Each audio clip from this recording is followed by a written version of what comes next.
Ah mais c'est pas mal comme setup ça. Ça y est, vous faites déjà du 35 mm depuis un certain temps et vous avez envie de vous mettre au moyen format. Moi aussi je suis passé par cette étape il y a 4 ans environ où j'ai acquis mon tout premier moyen format, un Mamiya 645 1000S. Depuis j'ai acquis d'autres boîtiers moyen format, différents les uns des autres et que j'utilise tous pour des raisons différentes également. À travers cette vidéo, j'avais envie de vous présenter les boîtiers moyen format que j'utilise, non pas sur le plan purement technique, mais aussi sur un plan plutôt philosophique, sur l'approche que j'ai des différents boîtiers, quelles sont les faiblesses des uns et la force des autres, bref, on voit ça en vidéo.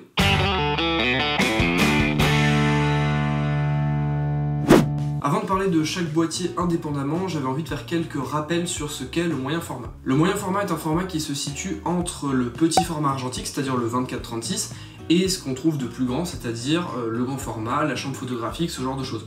Le moyen format, il va se retrouver au milieu et il va contenir différents formats. En réalité, quand on parle de moyen format, on parle de plusieurs formats. Pour shooter en format 120, justement, vous aurez besoin d'avoir une bobine 120 qui fait grosso modo 6 cm de haut. Et après, quand vous allez dérouler la pellicule dans votre appareil, c'est le format directement de votre appareil qui va déterminer le format que vous allez shooter. Si on prend l'exemple d'un Yashica Mat 124G, qui est un appareil très connu au format 6x6, et bien du coup, on va avoir des photos sur le négatif qui vont faire 6 cm par 6 cm. Et à contrario, si on prend par exemple un Mamiya 645 AF ou 645 1000S, bref, tous les 645 que vous pouvez trouver sur le marché, et bien vous avez des photos qui font 6 cm par 4,5. Et donc du coup, la conséquence de ça, c'est que vous n'avez pas le même format, vous avez un format 4/3 par rapport au Yashica qui a un format carré. Et l'autre conséquence, c'est que du coup, vous allez pouvoir faire plus ou moins de photos avec les différents formats. Avec le format 6x4,5, qui est le format d'entrée entre guillemets du moyen format, vous allez pouvoir faire entre 15 et 16 photos par pellicule, ça dépendra de l'appareil photo. En format 6x6, vous allez pouvoir faire 12 photos. En format 6x7, vous allez pouvoir faire 10 photos. Et en format 6x9, si je dis pas de bêtises, vous ne pouvez faire que 8 photos. Autre petite précision qui a quand même son importance, c'est que la plupart des moyens formats sont quand même plus gros que les boîtiers 35 mm. Qui dit plus gros dit souvent qu'ils sont plus lourds, plus encombrants. Je dis en général parce que forcément vous allez trouver des exceptions, mais ayez ça en tête si jamais vous décidez d'investir dans un moyen format, vous aurez probablement un appareil qui sera plus gros et plus lourd. Maintenant que cette petite introduction sur le moyen format est faite, on va passer au premier boîtier.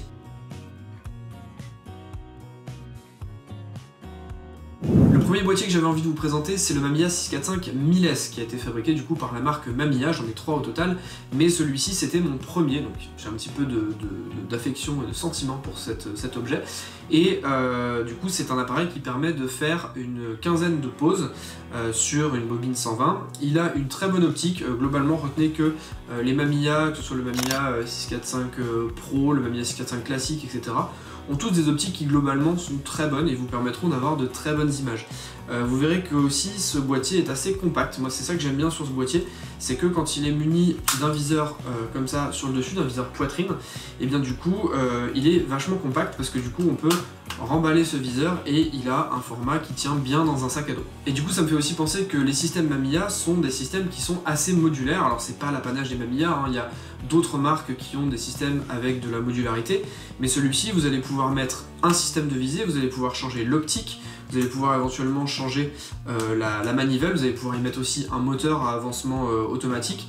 Voilà, vous avez plusieurs possibilités. La seule chose que vous ne pouvez pas faire, c'est changer le dos. J'y reviendrai quand on passera sur le Mamiya 645 AF. Alors je vous ai parlé du système d'avancement du film, mais vous avez aussi la possibilité de changer de viseur. Là c'est un viseur poitrine qui vous permet de viser par le dessus. Vous avez la possibilité de mettre un viseur prisme, où là vous allez mettre l'appareil comme ça devant vous et vous allez avoir un pentaprisme qui va vous renvoyer l'image via un miroir. Moi je préfère largement l'utiliser avec un viseur poitrine parce que du coup il tombe bien dans la main, c'est un appareil qui est vraiment ergonomique quand il est tenu comme ça, et je trouve qu'il l'est beaucoup moins quand on a besoin d'aller mettre son boîtier à l'œil. C'est vraiment purement personnel. Gardez quand même en tête que quand vous utilisez ce genre de boîtier avec une visée poitrine, il est très difficile, en tout cas très compliqué, de viser pour faire des photos en verticale. Vous pouvez toujours vous amuser à faire des photos comme ça, où la photo que vous avez envie de prendre, vous allez la viser dans le sens à 90 degrés. C'est pas très pratique, je l'ai fait de temps en temps, mais clairement c'est pas vraiment le pied. Donc dans ces cas-là, ce que j'ai tendance à faire, c'est de prendre avec moi le deuxième viseur que je mets dans le sac, et au cas où, bah voilà, je l'utilise si jamais je veux faire des photos à la verticale. Mais ce qui est intéressant aussi avec ce boîtier, c'est que du coup ça me permet de me contraindre à ne prendre des photos qu'à l'horizontale et à trouver d'autres types de cadrage que j'aurais pas forcément été chercher si j'avais eu la possibilité de shooter en vertical. En termes d'usage, c'est typiquement le genre de boîtier que je vais prendre avec moi pour de la photo plaisir. C'est un boîtier que je vais sortir quand j'ai envie d'aller faire des photos pour le kiff, juste sortir dans Nantes, faire des photos de rue, ce genre de choses. Je peux aussi l'utiliser de temps en temps dans des week-ends entre potes, ça peut être sympa aussi d'avoir ce genre de boîtier. En plus c'est un boîtier qui est quand même assez, qui a un look assez sympa et qui du coup fait un petit peu d'effet aussi quand vous êtes dans un groupe de personnes, ils sont intrigués, etc. C'est ça aussi qui m'intéresse dans ce genre de boîtier, c'est qu'il permet de créer un petit peu le contact et du coup après vous pouvez vous amuser à faire des portraits, des photos de gens, etc. Les gens peuvent s'amuser avec, enfin voilà. C'est quelque chose c'est un objet qui est très joli et du coup j'aime beaucoup le sortir pour ça, pour me faire plaisir ou pour connecter éventuellement avec des gens sur des week-ends. Par contre si j'ai besoin d'être efficace notamment en prestation, c'est pas vraiment un appareil que je vais prendre, c'est plutôt le deuxième que je vais vous présenter.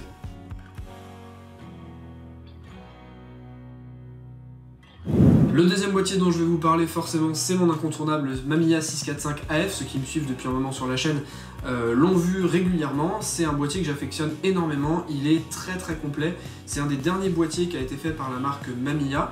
Après il y a eu les versions où vous pouviez monter des dos digitaux, mais là c'est un appareil 100% argentique. Il est très très efficace, c'est-à-dire que déjà il vous permet de faire 16 vues sur une pellicule parce qu'il optimise bien la distance entre les vues. Donc ça c'est un gros point fort notamment en prestation. Et voilà, il est redoutable, il a un objectif qui est très très bon. Il a un autofocus qui est plutôt performant je trouve, un viseur qui est vraiment superbe ou qui est très large où vous voyez très très bien ce qui se passe dans le cadre. Il est vraiment idéal pour du portrait, moi j'aime beaucoup l'utiliser comme ça. Et puis après il a tout un tas de fonctionnalités voilà, que je ne vais pas forcément détailler. Il a quelque chose aussi qui est très très intéressant, c'est la possibilité de changer de dos, voilà. C'est-à-dire que vous pouvez complètement désolidariser votre pellicule du boîtier. C'est utile si par exemple vous voulez changer de style, vous voulez prendre du noir et blanc ou de la couleur, et vous changez une noir et blanc et une couleur dans chacun des dos et vous changez votre dos à votre guise. Donc ça c'est vraiment chouette. Par contre l'inconvénient c'est que voilà, il n'a pas de viseur amovible comme le Mamiya.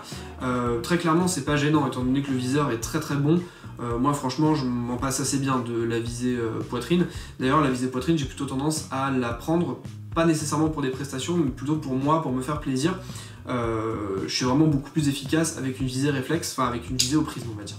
Même si je vais utiliser celui-ci en priorité en prestation, je vais aussi l'utiliser pour du travail personnel, pour des vacances par exemple. Les dernières vacances que j'ai faites, j'ai pris ce Mamiya là. Les vacances où je suis parti en Italie également, j'ai pris ce Mamiya là aussi. Tout simplement parce que voilà, il vous assure un maximum de vues. J'ai aucun appareil qui fait plus de vues que celui-là, pour une seule bobine 120 j'entends. Et voilà, il me permet aussi de m'adapter à plein de situations. Et il me délivre un rendu qui me plaît énormément. Donc voilà, pour toutes ces raisons-là, j'ai tendance à prendre ce boîtier. C'est peut-être pas forcément le choix que je ferai sur des prochaines vacances, parce que j'ai peut-être plus envie d'aller faire d'autres types de photos et moins me dire oh là là, faut que je ramène des photos qui soient comme ci, comme ça. Voilà, je vais plutôt tendance maintenant à ramener d'autres appareils, mais je vous dis ça, le choix d'appareil pour mes prochaines vacances n'est toujours pas fait, donc je sais pas. Avec le temps, je me suis quand même rendu compte qu'il y avait certains inconvénients à prendre ce boîtier, notamment son poids, il fait quasiment 2 kg, donc c'est quand même pas très très léger. Il est mine de rien assez encombrant, c'est-à-dire qu'en fait il n'est pas aussi compact qu'un appareil comme le Mamiya 645 1000S. Si je vous les compare rapidement, vous voyez que celui-ci est un petit peu plus haut, il est plus large aussi, c'est-à-dire qu'il est beaucoup moins compact parce que forcément il a le dos qui vient faire un angle droit comme ça. Et donc il est plus difficile à caler dans un sac. Alors bon, je pinaille un petit peu, mais mine de rien, c'est des détails qui font la différence. Et il faut aussi reconnaître que ce boîtier a un look très moderne. Alors on aime pas. Moi je sais que j'aime beaucoup son look par rapport à mes autres boîtiers. J'aime vraiment le look qu'il a, c'est ça qui fait sa différence aussi, c'est intéressant. Mais c'est vrai que de temps en temps, j'ai quand même envie de me balader avec un bon petit boîtier rétro, on va dire, avec un look un petit peu plus prononcé, un petit peu plus marqué. J'ai pas forcément envie de me balader avec quelque chose qui ressemble à un appareil photo numérique, parce que clairement, celui-là date des années 2000 à peu près, et voilà, il est quand même assez récent par rapport à d'autres qui datent des années 70 ou 80.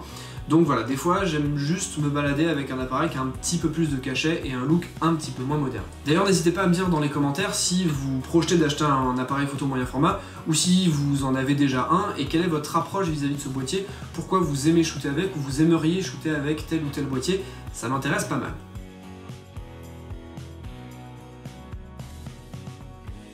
Maintenant qu'on a vu les deux formats 6x4.5 dont je dispose, on va passer au format 6x6, donc le format carré en moyen format.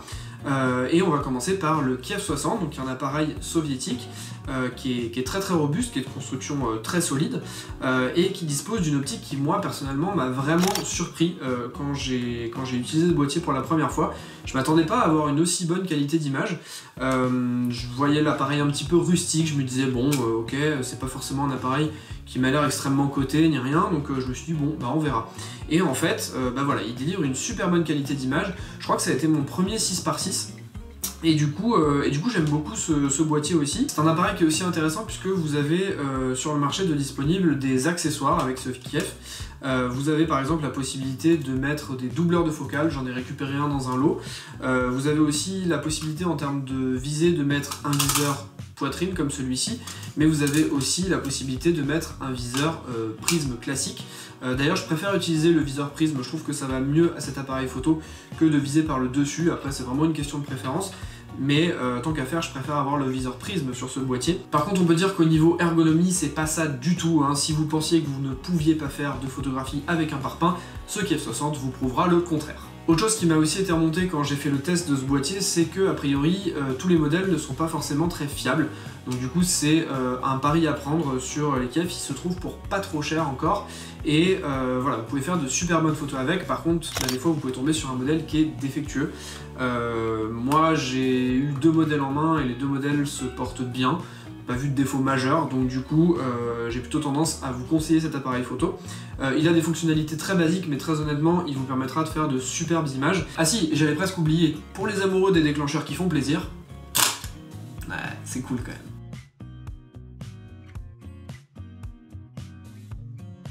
Avant de vous parler du Yashica Mat 124G qui est un appareil photo que j'adore, j'avais envie de vous parler d'un truc qui pourrait vous intéresser. Si vous regardez cette vidéo, c'est que vous êtes sûrement intéressé par le moyen format, que vous en avez déjà peut-être un, ou que vous cherchez à en acquérir un et que vous regardez un petit peu pour vous donner une idée sur qu'est-ce qui se fait et qu'est-ce qu'il est possible d'acheter, quels sont les différents types de moyens format, bref, vous vous posez sûrement plein de questions. Eh bien sachez que tous les appareils photo moyen format que je présente dans cette vidéo, je les mets à disposition lors de workshops que j'organise sur la ville de Nantes. Ça signifie que pendant une après-midi, vous avez la possibilité de tester un des boîtiers moyen format que je vous présente dans cette vidéo. Je vous fournis une pellicule et on va shooter tous ensemble dans les rues de Nantes.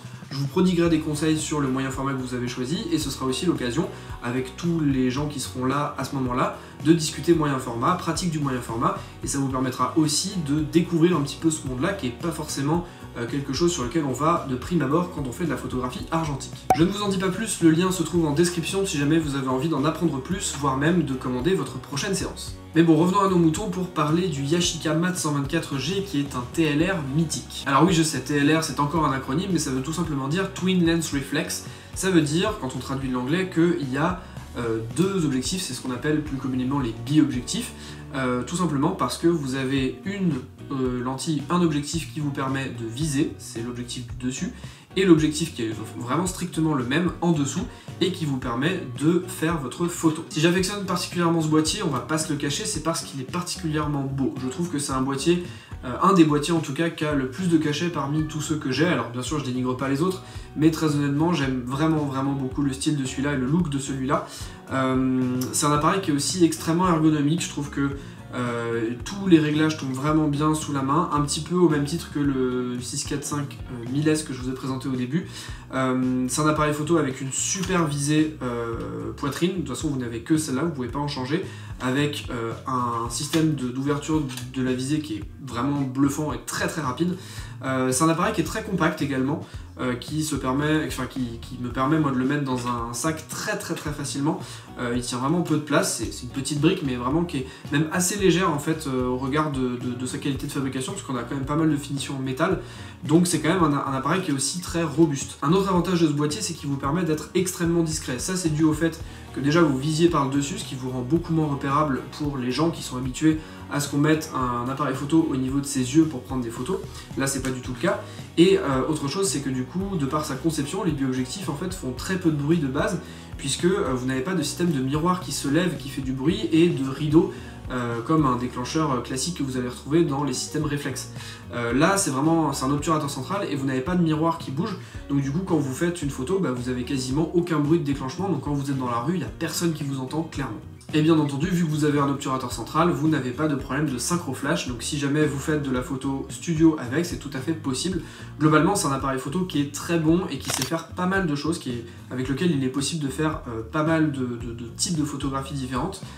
Comme je vous dis, vous pouvez faire du studio, vous pouvez faire de la street, du portrait, enfin bref, il y a plein de choses qu'on peut faire avec. La seule chose, c'est ce qu'il va falloir vous habituer à la visée poitrine, parce que de toute façon, vous n'avez pas le choix. Et c'est également un appareil qui a une très bonne optique, donc là, de ce côté-là, en termes de qualité et de possibilités, vous avez vraiment beaucoup de choses qui sont ouvertes à vous. Avec ce boîtier, je disais que vous allez faire une douzaine de photos, donc c'est pas optimal par rapport, par exemple, à un Mamiya 645 AF où vous êtes à 16 images. Donc le rendement est moins bon. Vous avez aussi deux contraintes majeures, c'est que vous êtes obligatoirement sur de la visée poitrine et vous avez aussi un cadrage qui est du coup carré, donc vous ne pouvez pas faire forcément toutes les photos que vous voulez. Ça vous fait faire du portrait un petit peu différemment, par exemple moi qui aime bien faire du portrait, de la street un petit peu différemment aussi. Donc du coup c'est tout un tas de contraintes qu'il faut avoir en tête quand on prend ce boîtier et que moi j'accepte personnellement à chaque fois que je me dis que je ne vais prendre que celui-là. Et dans le même genre de boîtier assez connu, vous avez les Rolleiflex mais qui sont assez chers, et vous avez dans la version assez cheap et clairement beaucoup moins qualitative les Lubitel. Alors moi j'avais testé le Lubitel 2 sur la chaîne si jamais ça vous fait envie, mais globalement je vous conseillerais quand même de mettre un petit peu plus cher dans un moyen format parce que les Lubitel sont vraiment très peu qualitatifs. En tout cas de ce que j'avais testé sur la chaîne, hein, bien sûr. Passons maintenant au dernier moyen format de cette vidéo, le Mamiya RB67.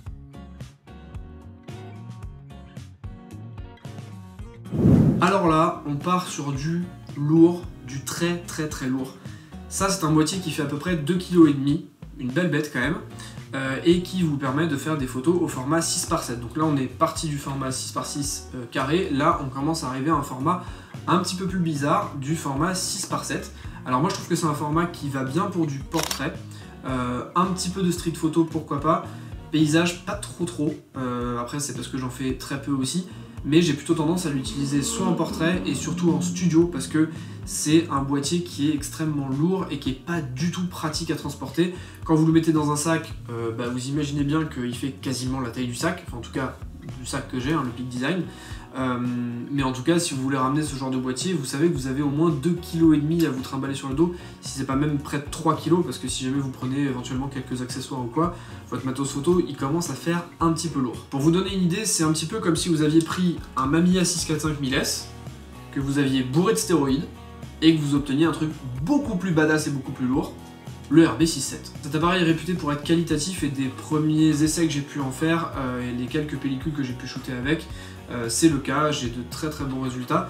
Une autre chose qui est très bien avec ce boîtier et qui est même indispensable, c'est la possibilité d'orienter le dos directement pour avoir le format que vous voulez en portrait ou en paysage. Ça c'est quelque chose qui est indispensable parce que vous n'avez, en tout cas moi sur ce modèle là j'ai qu'une visée poitrine et vous n'allez pas vous amuser à tourner une bestiole de 2,5 kg pour faire votre cadrage, c'est pas très pratique. Donc là, c'est vraiment l'idéal d'avoir ce genre de fonctionnalité sur ce RB67. Malheureusement pour moi, je l'utilise très peu puisqu'en fait, c'est pas un boîtier que je vais mettre dans mon sac pour me dire tiens, peut-être que ce soir je ferai des photos, voilà. C'est quelque chose qui est très encombrant, j'ai pas envie de me tuer le dos à avoir un RB67 en permanence dans le sac. Donc clairement, il reste plutôt chez moi en objet de déco, même s'il sert hein, de temps en temps. Un autre inconvénient, c'est que voilà, il se cale très mal dans un sac, il prend beaucoup de place. Là où je vais plutôt avoir tendance à l'utiliser, c'est pour des projets très particuliers, quand j'ai une envie de série photo que je veux la plus qualitative possible ou avec des tailles de négatifs qui sont très grands pour faire par exemple un petit peu de nu. Je vais avoir tendance aussi à faire du studio avec parce que c'est vraiment un super appareil pour faire du studio. Vous avez une visée poitrine qui est vraiment excellente, qui est vraiment exceptionnelle et qui est très précise, donc du coup c'est vraiment intéressant de l'utiliser à mon sens en studio ou pour des projets particuliers, mais c'est vrai que je l'ai testé 2-3 fois en street photo, ça se fait hein, mais très clairement c'est pas du tout l'appareil qui est fait pour, il est vraiment très lourd. Et puis il y a un autre inconvénient aussi, c'est que là vous êtes sur du format 6x7, vous ne pouvez faire que 10 vues à chaque fois. Donc c'est vrai que ça augmente aussi le coût par image de votre sortie photo. Donc c'est quelque chose que je prends en ligne de compte et c'est vrai que je préfère avoir du format 6.6 ou 6.4.5 que du format 6.7. Maintenant j'aime beaucoup faire du portrait avec, j'aime beaucoup faire du studio avec. Bref, vous aurez compris que c'est un très bon appareil photo, mais qui malheureusement, dans la vie de tous les jours, faut quand même en avoir l'utilité. Je vous rappelle que si ces appareils vous intéressent pour les tester, n'hésitez pas à aller vous renseigner sur les workshops argentiques qui ont lieu tous les mois à Nantes. Je vous ai mis les liens dans la description. Et si jamais vous avez envie d'en apprendre un petit peu plus sur chacun des boîtiers ici, sachez que j'en ai fait des vidéos un petit peu plus poussées sur cette chaîne, donc n'hésitez pas à aller les voir, je vous mets des liens ici et en description. Et en attendant, moi je vous dis à la prochaine, salut! Ça y est, vous faites du 35 mm. Alors non Yash, on va pas faire comme ça. Sur ce boîtier là, il y a quand même beaucoup plus de contraintes. Il y a un rendement qui est moins bon, c'est-à-dire que vous allez faire plutôt une douzaine de photos. Merci le chat.